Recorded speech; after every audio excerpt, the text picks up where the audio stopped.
കോട്ടയത്തേക്ക് വീണ്ടും അവിടെ ജില്ലയിലെ 11 ബ്ലോക്ക് പഞ്ചായത്തുകളിൽ 9 UDF പ്രസിഡന്റുമാർ വിജയിച്ചു. വൈക്കം വാഴൂർ ബ്ലോക്ക് പഞ്ചായത്തുകളിൽ LDF-ന് പ്രസിഡന്റ് സ്ഥാനം ലഭിച്ചിട്ടുമുണ്ട്. ബിദിൻ വിവരങ്ങൾ നൽകും. ബിദിനപ്പോൾ ബഹുഭൂരിപക്ഷം ബ്ലോക്ക് പഞ്ചായത്തും UDF-നൊപ്പം.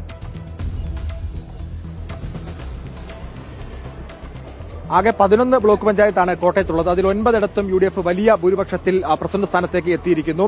വൈക്കം വാഴൂർ ബ്ലോക്ക് പഞ്ചായത്തിൽ മാത്രമാണ് LDF-ന് ഭരണം കിട്ടിയത്. ഒപ്പം തന്നെ കഴിഞ്ഞ കുറച്ച് പഞ്ചായത്തുകളിൽ നറുക്കെടുപ്പിലൂടെയാണ് തെരഞ്ഞെടുപ്പ് നടന്നത്. ഭരണങ്ങാനം പഞ്ചായത്ത് നറുക്കെടുപ്പിലൂടെ LDF-ന് ഭരണം കിട്ടി. കറുകച്ചാലിലും മരങ്ങാട്ടുപള്ളിയിലും UDF-നാണ്. അങ്ങനെ മൊത്തത്തിൽ നിലവിൽ ഏറ്റവും അധികം പഞ്ചായത്തുകളിൽ UDF ഭരണത്തിലേക്ക് എത്തുന്ന സ്ഥിതിയാണുള്ളത്. 40 പഞ്ചായത്തുകളിൽ മുമ്പ് തന്നെ UDF ഭരണം ഉറപ്പിച്ചിരുന്നു.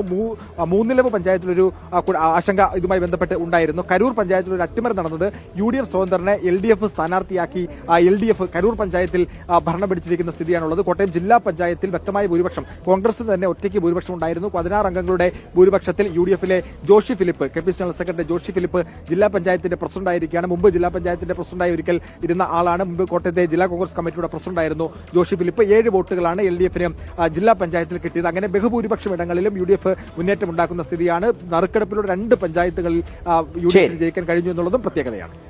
ശരി, ബിദിൻ ദാസാണ് ഇപ്പോൾ വിവരങ്ങൾ നൽകിയത്.